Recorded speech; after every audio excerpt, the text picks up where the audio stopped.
शांतिपुर नामक गांव में हरिया नाम का एक बहुत ही गरीब किसान रहता था। वो बहुत ही मेहनती और ईमानदार था। उसके पास एक छोटी सी नाव भी थी। जब वो खेत में काम नहीं करता था, तब या तो वो नदी में मछली पकड़ने जाता था या फिर लोगों को नाव में बिठाकर नदी पार करवाता था। पिताजी, आज दोपहर से शाम हो गई लेकिन जाल में एक भी मछली नहीं फंसी। ऐसा लगता है आज हमें खाली हाथ ही घर जाना पड़ेगा। तू सही कहता है बेटा, मुझे भी ऐसा ही लगता है कि आज हमें एक भी मछली नहीं मिलेगी। सूरज ढलने वाला है, अब हमें वापस चलना चाहिए। सवारी जाने का समय भी हो गया है।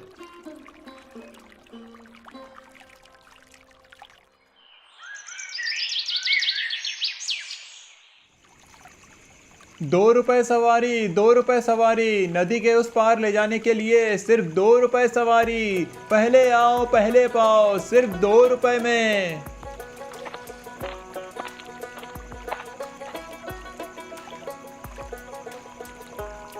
हरी भैया, आज तुम मछली बेचने क्यों नहीं आए? तुम्हें पता है आज बाजार में मछली बहुत महंगी बिकी है। क्या बताऊं शीला बहन, मैंने नदी में बहुत बार जाल फेंका लेकिन एक भी मछली नहीं फंसी। मुझे लगता है कि नदी की सारी मछलियां खत्म हो गई हैं।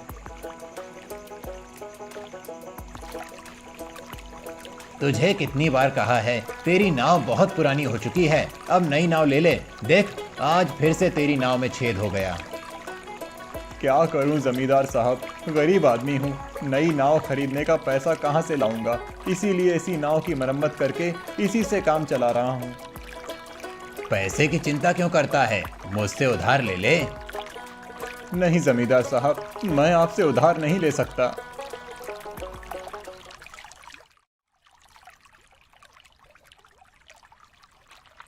जमींदार साहब, आपने पैसे नहीं दिए। हिसाब में लिख लेना, मैं बाद में दे दूंगा। मैं कौन सा कहीं भागा जा रहा हूँ या फिर तू कहीं भागा जा रहा है? जमींदार साहब, पूरे ₹100 का हिसाब हो गया है। आप मुझे पैसे दे देते तो मैं अपनी नाव की मरम्मत करवा लेता। अच्छा, तो तुझे नाव की मरम्मत करवानी है। ए रामा, हरिया की नाव की मरम्मत कर देना और जितने भी रुपए लगें मुझसे ले लेना। जो रुपए मुझे हरिया को देने हैं वो मैं तुझे दे दूंगा। जैसा आप कहें जमींदार साहब। ठीक है जमींदार साहब, जैसा आप बोल रहे हैं वैसा ही करूंगा। रामा से अपनी नाव की मरम्मत करवा लूंगा। हरिया की नाव की मरम्मत में जितना लोहा लगे उतना तू दे देना और पैसे मुझसे ले लेना। जैसा आप कहो। ये ले हरिया, तेरी नाव अब बिल्कुल नई जैसी हो गई है। जमींदार के कहने पर मैंने तेरी नाव के लिए बिल्कुल नए पुर्जे बनाए हैं। तुम दोनों का बहुत बहुत धन्यवाद, तुमने मेरी बहुत मदद की है। हमने जो किया है तुम्हें उसकी कीमत चुकानी पड़ेगी, धन्यवाद से काम नहीं चलेगा। तुम्हारे काम की कीमत तो जमींदार साहब चुकाएंगे, उन्होंने ही तो ऐसा कहा था। मुझे उनकी बात बहुत अच्छी तरह से याद है कि उन्होंने क्या कहा था। उन्होंने कहा था कि जो रुपए वो तुझे देने वाले हैं वही रुपए वो नाव की मरम्मत करने के बदले वो मुझे और चंपक को दे देंगे। लेकिन वो तुझे सिर्फ ₹100 देने वाले थे और तेरी नाव की मरम्मत करने का खर्चा ₹500 है। जब तक तू बाकी के ₹400 नहीं देगा तब तक ये नाव हमारे पास रहेगी। मैं तो बहुत गरीब आदमी हूँ, मेरे साथ ऐसा मत करो। तुम लोग मेरी नाव रख लोगे तो मेरी पत्नी और मेरे बच्चे भूखे मर जाएंगे। ये तुझे नाव की मरम्मत करवाने से पहले सोचना था। हरिया केदार से पूरी बात बताता है। मेरे होते हुए तुझे फिक्र करने की कोई जरूरत नहीं है। बाकी के ₹400 तेरे बदले मैं इन्हें दे रहा हूँ। जमींदार साहब, मैं आपके रुपए एक साथ कैसे लौटा पाऊंगा? तू मुझे हर महीने की पहली तारीख को ₹50 दे दिया करना। इस तरह 8 महीनों में ही मुझे मेरे पूरे पैसे मिल जाएंगे। ठीक है, मैं ऐसा ही करूंगा। मैं उसकी मदद नहीं कर रहा हूँ, बल्कि उसे अपने जाल में फंसा रहा हूँ ताकि मैं उसकी जमीन भी खरीद सकूं। वो कैसे? तुझे तो पता है मैंने इस गांव की सारी जमीन खरीद ली है। सिर्फ हरिया ही है जिसने अपनी जमीन नहीं बेची। मैंने बहुत बार उससे जमीन खरीदने की कोशिश की लेकिन हर बार उसने मना कर दिया। अब देखना मैं कैसे उससे मुफ्त में जमीन लेता हूँ। वो कैसे? बस तू देखता जा मैं क्या करता हूँ। इस बार फसल बहुत अच्छी हुई है। ऐसा लगता है जैसे साल भर खाने का इंतजाम हो जाएगा। तुम बिल्कुल सही कहती हो शांति। अब मैं चिंता मुक्त होकर नाव चलाऊंगा और बहुत ही जल्द जमींदार साहब का पूरा कर्जा उतार दूंगा।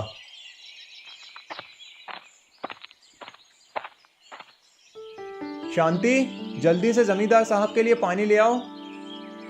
मैं यहाँ पानी पीने नहीं आया हूँ बल्कि अपने पैसे लेने आया हूँ।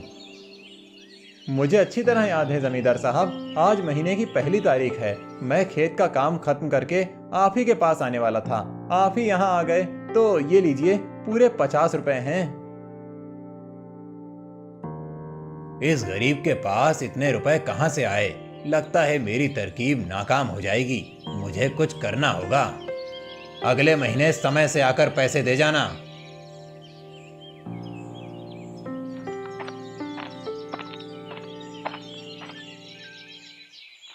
अरे ये क्या? ये दूसरी नाव किसकी है? ये नाव राधा के पति सुरेश की है। अब वो भी लोगों को नदी पार करवाएगा और तेरी तरह ही मछलियाँ पकड़ेगा। ये तो बहुत ही अच्छी बात है। अब मैं और सुरेश मिलकर गांव के लोगों को नदी पार करवाया करेंगे। बिल्कुल सही कहा।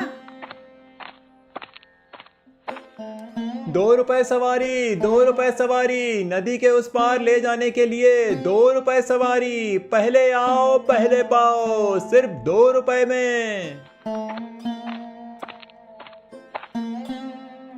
1 रुपए सवारी, 1 रुपए सवारी, जिसे भी नदी के उस पार जाना है जल्दी से आ जाए।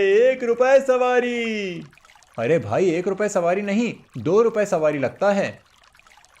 तुम्हें क्या करना? मैं चाहे 1 रुपए सवारी लूं या 2 रुपए सवारी लूं, मेरी नाव है, मेरी मर्जी। उस दिन हरिया की नाव में कोई भी नहीं बैठता। सब लोग सुरेश की नाव में बैठकर नदी पार करते हैं।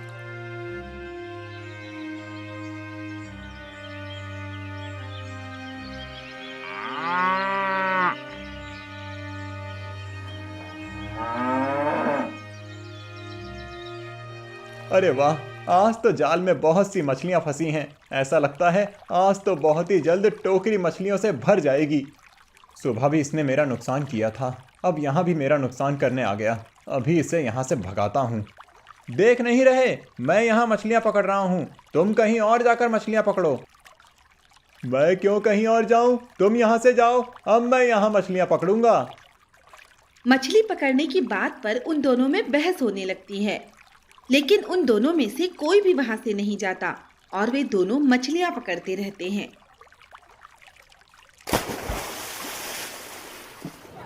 मछली ले लो, ताजी ताजी मछली ले लो, बड़ी बड़ी मछली ले लो, ताजी ताजी मछली ले लो।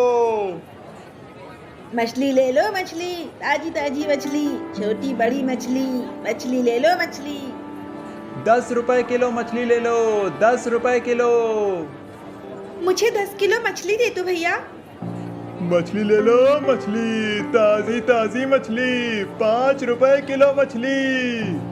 तुम रहने दो भैया, अब मैं रमेश से 5 रुपए किलो में मछली खरीदूंगी।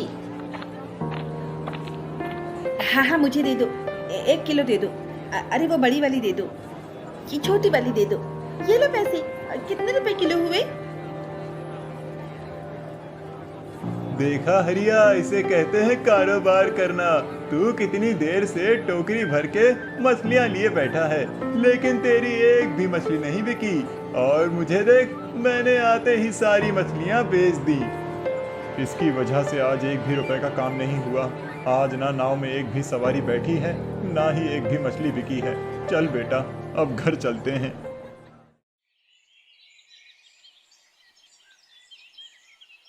आज मेरा काम बहुत अच्छा हुआ। ये देख, मैं तेरे लिए नई साड़ी लाया हूँ।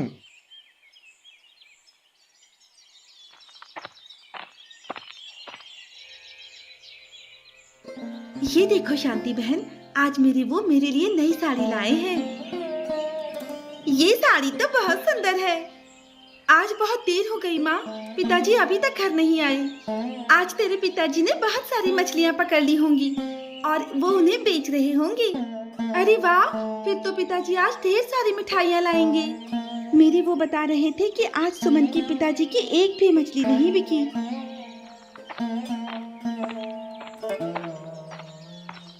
क्या हुआ जी, आज आप इतने निराश क्यों हैं? क्या बताऊं सुमन, आज सुरेश की वजह से। हरिया शांति को पूरी बात बताता है। कोई बात नहीं जी, आप चिंता मत कीजिए। ये तो अच्छा ही हुआ कि एक भी मछली नहीं बिकी। आज बच्चों को बहुत स्वादिष्ट मछली करी बनाकर खिलाऊंगी। आप जल्दी से हाथ मुंह धो लीजिए, तब तक मैं आपके लिए चाय बनाती हूँ। जब से सुरेश नाव चलाने लगा था और मछलियाँ बेचने लगा था, तब से ना तो हरिया की नाव में कोई बैठता था और ना ही उसकी मछलियाँ बिकती थीं। इस बात से हरिया बहुत परेशान हो गया था। क्या बात है जी, आज आप बहुत परेशान लग रहे हैं। क्या बताऊं सुमन की माँ, सुरेश की वजह से 1 रुपए का भी काम नहीं हो रहा है। महीना खत्म होने वाला है और जमींदार साहब को रुपए भी देने हैं। ना जाने रुपए कहाँ से आएंगे। आप चिंता मत कीजिए, ऊपर वाला आपकी मदद जरूर करेगा। क्या हुआ सुरेश, क्या खबर लाए हो? काम तो अच्छा चल रहा है ना? काम तो बहुत अच्छा चल रहा है जमींदार साहब। अब हरिया अपनी नाव की मदद से 1 रुपए भी नहीं कमा पाता। आपने हरिया की जमीन हथियाने की बहुत अच्छी योजना बनाई है, लेकिन आप अपना वादा ना भूलना। तू चिंता मत कर सुरेश, तू बस अपना काम करता रहे। काम हो जाने पर मैं तुझे माला माल कर दूंगा। सुरेश वो सब जमींदार केदार के कहने पर कर रहा था, ताकि हरिया को रुपए कमाने से रोका जा सके और वो जमींदार केदार के रुपए समय पर वापस ना कर पाए। ये जमींदार केदार की हरिया की जमीन हथियाने की चाल थी। इस महीने की किस्त देने तू समय से आ गया। लगता है इस महीने तेरी अच्छी कमाई हुई है। ला, जल्दी से 50 रुपए दे दे। नहीं जमींदार साहब, इस महीने 1 भी रुपए की कमाई नहीं हुई। मैं आपके पास किस्त देने नहीं, बल्कि कुछ दिनों की मोहलत मांगने आया हूँ। तुझे 1 दिन की भी मोहलत नहीं मिलेगी।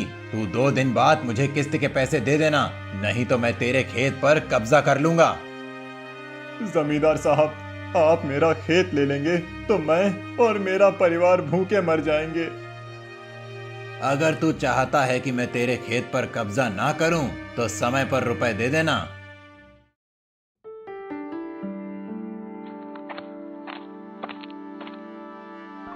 प्रणाम महाराज।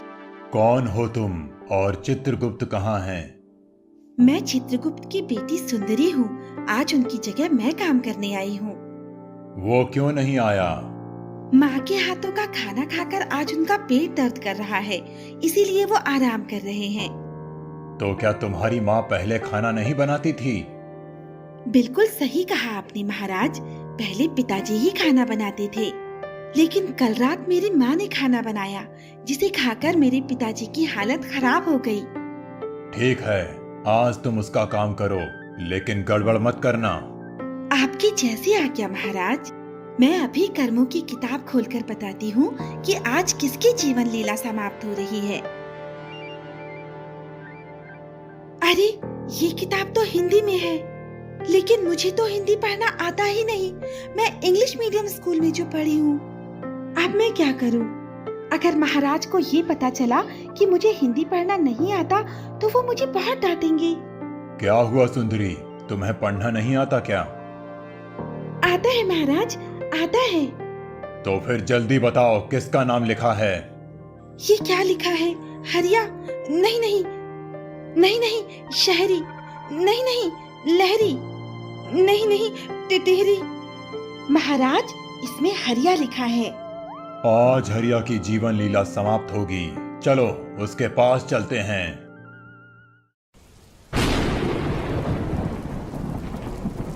क्या हुआ जी, आज भी आप परेशान लग रहे हैं? कुछ नहीं हुआ, बस बारिश की वजह से परेशान हूँ। नदी में बाढ़ आ जाएगी तो मछलियाँ कैसे पकड़ूंगा? मछलियाँ पकड़कर भी क्या करोगे? कौन सी आपकी मछलियाँ बिकती हैं? आप जमींदार साहब के पास गए थे ना, वहाँ क्या हुआ? उन्होंने कुछ दिनों की मोहलत दे दी है। शांति परेशान ना हो इसीलिए हरिया उसे सच नहीं बताता। ये तो अच्छी बात है। बारिश बहुत तेज हो रही है, मुझे लगता है नदी में बाढ़ आ गई होगी। कहीं ऐसा ना हो कि नाव भी बह जाए। मैं जाकर देखता हूँ। नाव में तो पानी भर रहा है, ये डूबने वाली है। इसे जल्दी से नदी से बाहर निकालना होगा, नहीं तो मेरी नाव डूब जाएगी। बचाओ बचाओ बचाओ! महाराज की जय हो। तुम्हारी तबीयत खराब थी ना चित्रगुप्त? जी महाराज, लेकिन अभी ठीक हो गई है। अच्छी बात है। बेटी ये किताब मुझे दे दो और घर जाओ। अब बाकी का काम मैं संभाल लूंगा। ठीक है पिताजी, मैं जाती हूँ। आज का काम पूरा हुआ। हरिया की आत्मा उसके शरीर से निकल चुकी है। चित्रगुप्त, जल्दी से किताब में देखो और बताओ कि इसे स्वर्ग ले जाना है या फिर नर्क। महाराज, लगता है आपसे बहुत बड़ी गलती हो गई, क्योंकि इस किताब में हरिया का नहीं बल्कि लहरी का नाम है। ये तुम क्या कह रहे हो चित्रगुप्त? किताब में अच्छे से देखो। महाराज, गलती से आपने लहरी की जगह हरिया के प्राण समय से पहले ही ले लिए। अभी इसकी आयु बहुत बाकी है।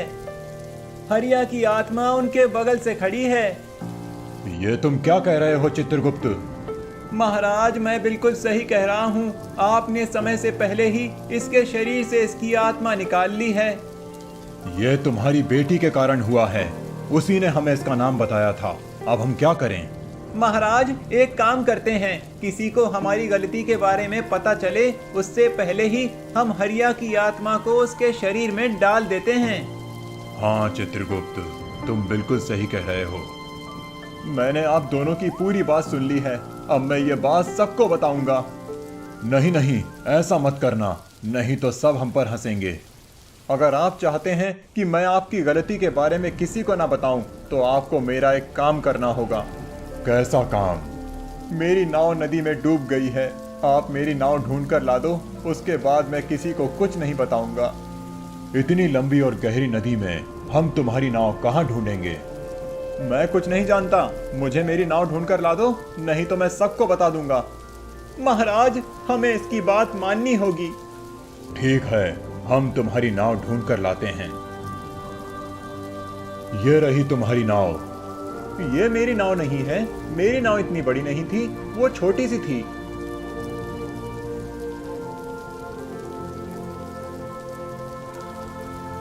ये नाव भी मेरी नहीं है, मेरी नाव तो लकड़ी की थी। ये नाव तो सोने की है। तुम्हारी लकड़ी की नाव के बदले हम तुम्हें सोने की नाव दे रहे हैं। नहीं, मुझे मेरी ही नाव चाहिए। अब हम क्या करें? इसकी नाव कहां से ढूंढें?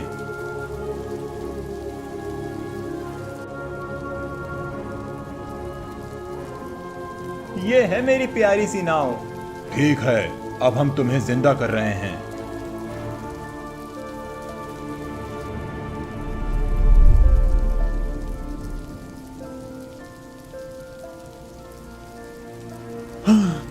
कितना भयानक सपना था। मेरे सपने में यमराज और चित्रगुप्त आ गए थे, लेकिन मैं यहाँ कैसे आया?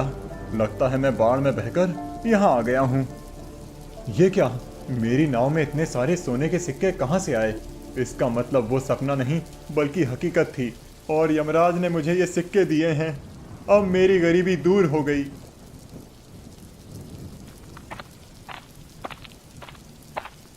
क्या हुआ? तुम सब रो क्यों रहे हो?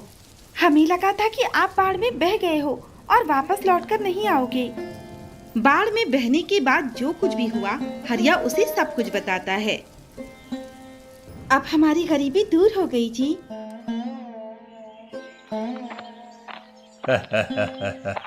तू बिल्कुल सही समय पर आया है। ला मेरे 50 रुपए। इन 50 रुपयों के साथ उन्हें भी गिन लूंगा। जमींदार केदार समझ रहा था कि हरिया उसके पास खाली हाथ आया है। मैं आपसे एक बात पूछना चाहता हूँ। पूछो, क्या पूछना है? एक सोने के सिक्के की कीमत कितनी होती है? एक सोने के सिक्के की कीमत इतनी है कि अगर तू मुझे एक सोने का सिक्का दे दे तो तेरा कर्जा माफ हो जाएगा और उल्टा मैं तेरा कर्जदार हो जाऊंगा। तो ये लीजिए जमींदार साहब, एक सोने का सिक्का। अब से मैं आपके कर्जे से मुक्त हूँ और मैं आपका कर्जा माफ करता हूँ। हरिया के पास सोने का सिक्का देखकर जमींदार केदार हक्का बक्का रह गया। वो सोच रहा था कि गरीब हरिया के पास सोने का सिक्का कहाँ से आया। उसे नहीं मालूम था कि ये उसकी ईमानदारी का इनाम था। तेरे पास ये सोने का सिक्का कहाँ से आया? इसका जवाब तो यमराज ही दे सकते हैं जमींदार साहब।